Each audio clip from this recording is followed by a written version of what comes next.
সৎ মানুষগুলো প্রতিযোগিতার ঘোড়ার মতো গন্তব্যে যতক্ষণে না পৌঁছায় ততক্ষণে ভিতর থেকে মহান আল্লাহ তাআলা আঘাত দিতেই থাকে। এজন্য দেখবেন যারা সৎ মানুষ, যারা ভালো মনের মানুষ, তাদের সমস্যা বেশি, কষ্ট বেশি।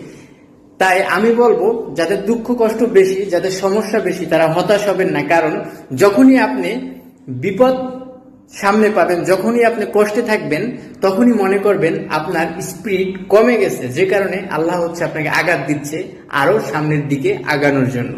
ধন্যবাদ। সৎ মানুষগুলো প্রতিযোগিতার ঘোড়ার মতো গন্তব্যে যতক্ষণে না পৌঁছায় ততক্ষণে ভিতর থেকে মহান আল্লাহ তাআলা আঘাত দিতেই থাকে। এজন্য দেখবেন যারা সৎ মানুষ, যারা ভালো মনের মানুষ, তাদের সমস্যা বেশি, কষ্ট বেশি।